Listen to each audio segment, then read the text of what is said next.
You ever catch yourself rehearsing a conversation in your head, making sure you say just the right thing so people will like you? Yeah, me too. It's like mentally drafting an Oscar-winning speech for coffee. Why do we do this? Why do we crave approval like it's oxygen? Or other basic human needs, right up there with food, water, and in today's day, I guess, apparently Wi-Fi.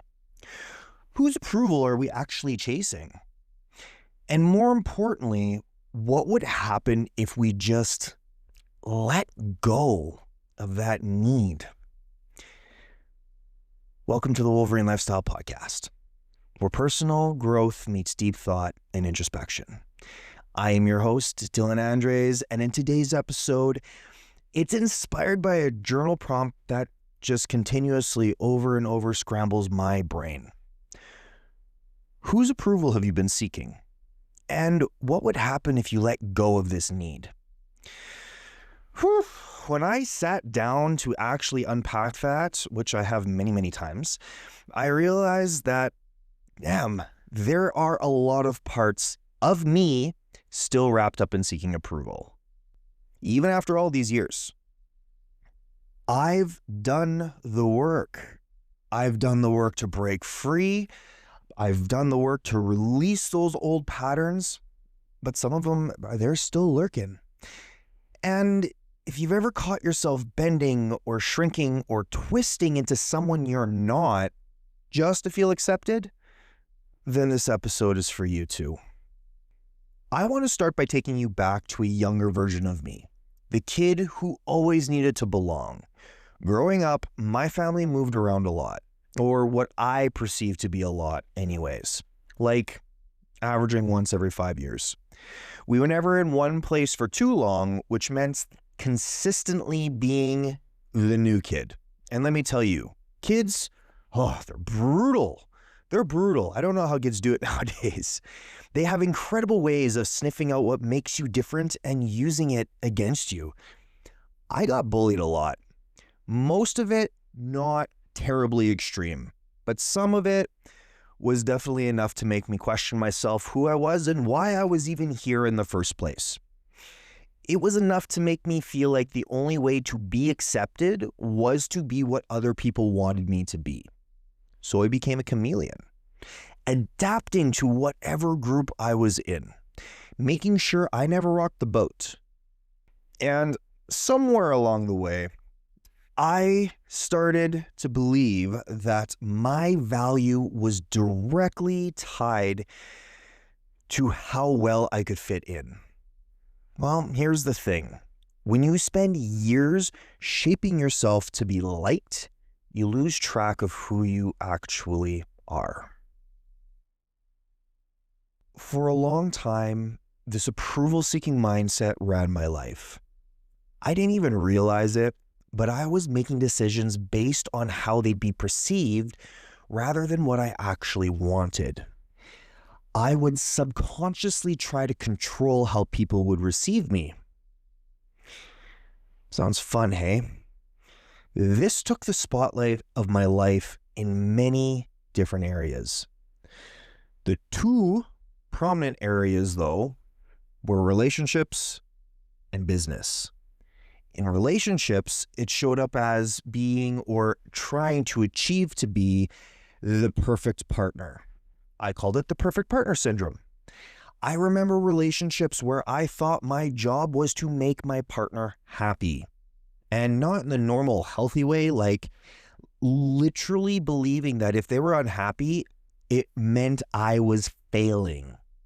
So I bent over backwards. I overgave. I ignored my own need, thinking that if I could just be good enough, they wouldn't leave. Spoiler alert, that backfires every single time.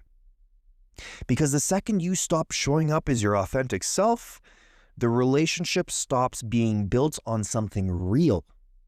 And ironically, when you try so hard to be what you think they want, it actually kills the attraction. People are drawn to confidence. to someone who stands in their truth, not someone who's desperately shape-shifting to avoid rejection. In business and career, it showed up as analysis paralysis. I hesitated to put myself out there because deep down, I was afraid of judgment or of being seen or any of that good stuff. I wanted to build something meaningful. I wanted to help people. I want to help people. But every time that I would try to go and make a bold move, this voice in my head would whisper, what if people think you're a fraud? What if you fail again? What if they talk about you behind your back? And so for years, I played small. I stayed in my comfort zone because as long as I wasn't seen, I couldn't be criticized, but I also couldn't win. That was the trade-off. Safety in exchange for staying stuck. Let's zoom out here for a second, because this approval-seeking thing, it's not just random insecurity. It's deeply wired into us. Why do we crave approval? I've got 5 core reasons for you today. The first is fear of rejection. Our ancestors literally needed to be part of a tribe to survive. Being cast out meant death. So yeah, rejection hurts on a primal level. The second one being low self-worth. If you don't trust your own decisions, you rely on others to validate them. And the third one, people-pleasing and guilt. If you are raised to believe that saying no is selfish, then prioritizing yourself can potentially feel wrong. And the fourth one, perfectionism and fear of criticism. Woo, this one was a lot of me. If you're always trying to get it right, you hesitate to put anything out into the world. And the fifth one, loneliness and emotional disconnection. When you become who people want you to be, no one truly knows you. And that's a lonely place to be. At some point, I had to face a hard truth. Approval seeking was stealing my peace. Nay, it was stealing my entire life. It was exhausting, draining, and it gave me absolutely nothing in return. I remember the moment that it clicked, or the awareness around it anyways. I was staring at myself in the mirror after my engagement ended and my first business had crumbled. I had done everything right. Well, I thought everything was right anyways. I checked all the boxes. I made everyone happy. And yet, here I was, feeling completely lost. And then the question hit me. What if I simply stopped chasing approval? What if I start trusting myself instead? And that was the shift. From that moment on, I started making different choices. Life didn't change all at once, of course. However, the awareness around it allowed me to make incrementally better decisions for myself over time.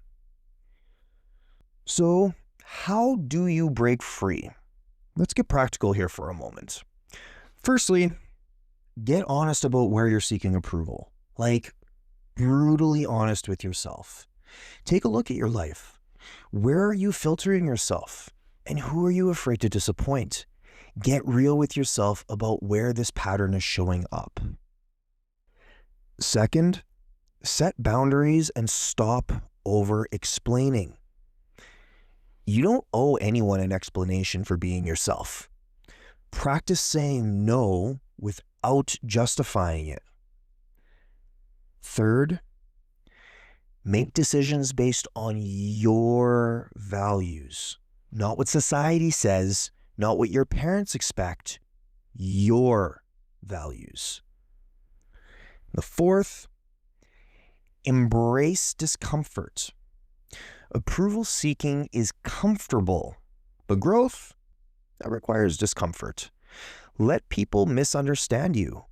Let them have their opinions. I promise you won't die. And fifth, surround yourself with the right people. Find people who celebrate you authentically, not just your compliance. This does mean you have to say goodbye to some people taking up space in your life right now. Look, this journey isn't easy. Letting go of approval means stepping into the unknown, but it also means stepping into freedom. So here's my challenge for you. What's one thing you would do differently if you didn't care what anyone thought? As always, thank you for joining me for this episode of the Wolverine Lifestyle Podcast. If it resonated with you, don't forget to subscribe, leave a review, and share it with someone who might need it. It's the best way to get the message out there because your stamp of approval is on it. And if you're ready to take a step further into your own self-exploration journey, grab my free ebook, 30 Days to Know Yourself. The link will be in the show notes, along with all of the rest of the links to my socials and resources. Until next time, remember, you don't need anyone's permission to be yourself. Ditch the Oscar-worthy coffee order, stop rehearsing life, and start living it approval free.